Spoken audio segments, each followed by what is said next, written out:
அனைவருக்கும் வணக்கம். இந்தியாவுடைய உளவு அமைப்பான ரா அமைப்பு பாகிஸ்தானை நிலைகுலையர் செஞ்சுக்கிட்டு இருக்குது அப்படின்னு பாகிஸ்தானுடைய பிரதமர் கதறி இருக்கார். நண்பர்களே, நம்ப முடியுது அவங்களால? ஆமாம் நண்பர்களே, பாகிஸ்தானுடைய பிரதமரே இப்படி கதர்னு இந்தியாவுடைய ரா அமைப்பு எங்களை சின்ன பின்னமாக்குதுன்னு கதறி இருக்கிறாரு. பாகிஸ்தான் பிரதமர் கதறுகிற அளவுக்கு ரா அமைப்பு அப்படி என்ன செய்திருக்குது பாகிஸ்தான்ல. அதோட இல்லாம இந்தியாவுடைய ரா அமைப்பு உண்மையிலேயே பாகிஸ்தானை நிலைகுலைய செய்து வருதா? இதை பற்றியெல்லாம் தான் இன்னைக்கு பார்க்க போறோம் நண்பர்களே. வாங்க.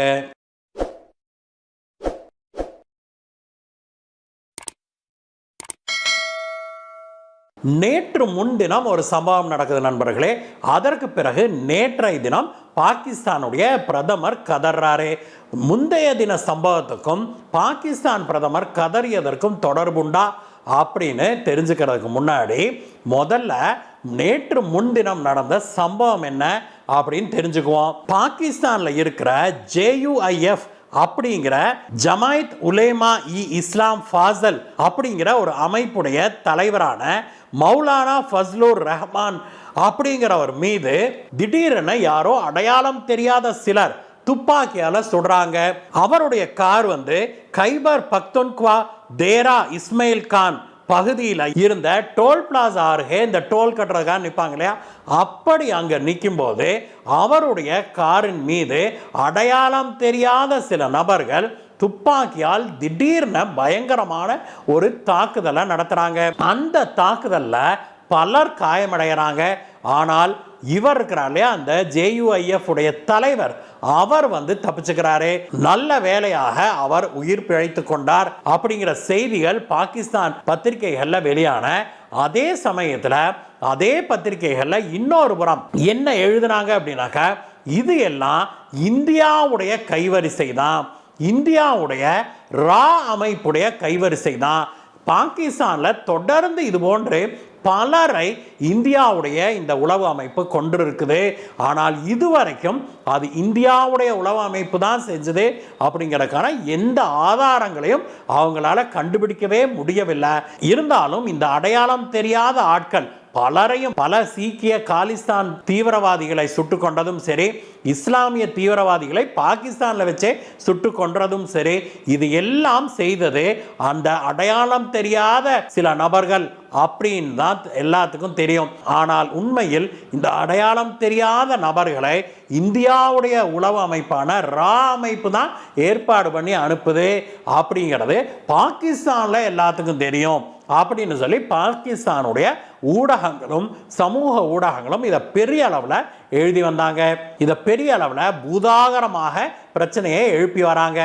இப்படி ஒரு சம்பவம் நடந்த ஒரு சில மணி நேரங்களிலேயே பாகிஸ்தானுடைய பிரதமர், இப்பொழுது அவர் இடைக்கால பிரதமராக தான் நியமிக்கப்பட்டிருக்கிறாரு, அவர் பெயர் அன்வருல் ஹக் காகர், அவர் தான் பத்திரிகையாளர்கள் கிட்ட இப்படி பயங்கரமாக கதறி இருக்கிறாரு. அவர் மேலும் என்ன சொன்னார் அப்படின்னாக்க, இந்தியாவுடைய உளவு அமைப்பான ரா அமைப்பு பாகிஸ்தான்ல இருக்கிற பலூச்சிஸ்தான் தீவிரவாதிகளை ஊக்குவிக்குது. இந்த பலூச்சிஸ்தான் தீவிரவாதிகள் மூலமாக கடந்த ஒரு வருடத்தில் மட்டும் கிட்டத்தட்ட 80 முதல் 90 பேர் கொல்லப்பட்டிருக்கிறாங்க பாகிஸ்தான்ல. இதுவரைக்கும் 5000க்கும் மேற்பட்டவர்கள் இந்த பலூச்சிஸ்தான் தீவிரவாதிகளால கொல்லப்பட்டிருக்கிறாங்க அப்படின்னு சொல்லி அவர் சொன்னாரு. அது மட்டும் இல்ல, மேலும் அவர் என்ன சொன்னார் அப்படின்னாக்க, சில நாட்களுக்கு முன்பு இஸ்லாமாபாத்ல, பாகிஸ்தானுடைய தலைநகரமான இஸ்லாமாபாத்ல நடந்த ஒரு ஊர்வலத்தில் பலூச்சிஸ்தானுக்கு தனிநாடு வேணும் அப்படின்னு கேட்டு ஆயிரக்கணக்கானோர் கலந்து கொண்டாங்க. அந்த ஊர்வலத்தின் போது பாகிஸ்தான் அரசாங்கம் மேற்கொண்ட நடவடிக்கை மிக கடுமையான நடவடிக்கையாக ஆயிடுச்சு. அந்த ஊர்வலத்தின் போது பாகிஸ்தானுடைய அரசாங்கம், பாகிஸ்தானுடைய போலீஸ் இந்த ஊர்வலத்தில் சென்ற, அமைதியான ஊர்வலத்தில் சென்றவர்களின் மீது மிக கொடூரமான கொலைவெறி தாக்குதலை நடத்துச்சு. இது தவறு. இந்த கொலைவெறி தாக்குதல் எல்லாம் பாகிஸ்தானுக்கு எதிராக பலூச்சிஸ்தான் மக்களையே திருப்புது அப்படின்னு சொல்லி சொன்னவர் தான் அதற்கு பிறகு அவர்களெல்லாம் நல்லவர்கள் தான் அப்படிங்கிறது போல வேறொரு செய்தியை சொன்னாரு. பாலுச்சிஸ்தான் மக்களை திசை திருப்புவதில் மிக முக்கியமான பங்கை இந்தியா தான் ஆற்றி வருது. இந்தியாவுடைய உளவு அமைப்பான ரா அமைப்பு இந்த பாலுச்சிஸ்தான் தீவிரவாதிகளை ஊக்குவிக்குது. அந்த தீவிரவாதிகளை ஊக்குவிச்சு தான் இதுவரைக்கும் 5000க்கும் மேற்பட்டவர்களை பாகிஸ்தானில் வச்சு கொண்டிருக்கிறாங்க. அது மட்டும் இல்லாமல் கடந்த சில ஆண்டுகளாகவே அடையாளம் தெரியாத நபர்கள் சிலர் இந்தியாவுடைய எதிரிகளை காலிஸ்தான் தீவிரவாதிகளாக இருக்கலாம் அல்லது இஸ்லாமிய தீவிரவாதிகளாக இருக்கலாம், அவர்களை எல்லாம் தொடர்ந்து சுட்டு கொண்டு வருது. இதுவரைக்கும் அந்த அடையாளம் தெரியாத நபர்கள் யாரு, அவங்களுக்கு யாரு பின்புலமாக இருக்கிறாங்க அப்படிங்கிறதெல்லாம் எதுவுமே கண்டுபிடிக்கப்படவில்லை. இருந்தாலும் கூட பாகிஸ்தான் ஊடகங்கள் இந்தியாவைத்தான் இதற்காக பழி சொல்லுது அப்படிங்கிற பார்த்தோம். இப்பொழுது பாகிஸ்தானுடைய இடைக்கால பிரதமர் நேரடியாகவே இந்தியாவின் மீது இப்படி ஒரு பழியை போட்டிருக்கிறாரு. பாகிஸ்தானில் இந்தியாவுடைய வெளிநாட்டு கொள்கை வகுப்பு அமைப்பான ரா ரிசர்ச் அண்ட் அனாலிசிஸ் விங்னு சொல்லுவாங்க இல்லையா, அந்த ரா அமைப்புடைய நிதி உதவியோடு பலூச்சிஸ்தான் தீவிரவாதிகள் 80-90 கொலைகளை நிகழ்த்தி இருக்கிறாங்க அப்படின்னு பாகிஸ்தானுடைய இடைக்கால பிரதமரான அன்வருல் ஹக் காகர் பகிரங்கமாக குற்றம் சாட்டி இருப்பது பெரும் பரபரப்பை ஏற்படுத்தி இருக்குது. பாகிஸ்தான் பிரதமராக இருந்த இம்ரான்கான் மீது ஊழல் வழக்கு தொடரப்பட்டது இல்லையா, இந்த வழக்கில் இம்ரான்கானுக்கு 3 ஆண்டுகள் சிறை தண்டனை விதிக்கப்பட்டது. இதனால இம்ரான்கான் கைது செய்யப்பட்டு சிறையில் அடைக்கப்பட்டிருக்கிறாரு. அதற்கு பிறகு பாகிஸ்தானுடைய நாடாளுமன்றமும் கலைக்கப்பட்டது. இதையடுத்து தான் பாகிஸ்தானுடைய இடைக்கால பொறுப்பு பிரதமராக அன்வருல் ஹக் காகர் நியமிக்கப்பட்டாரு. பாகிஸ்தான்ல தற்போது பொது தேர்தல் நடத்துவதற்கான ஏற்பாடுகள் நடைபெற்று வருது.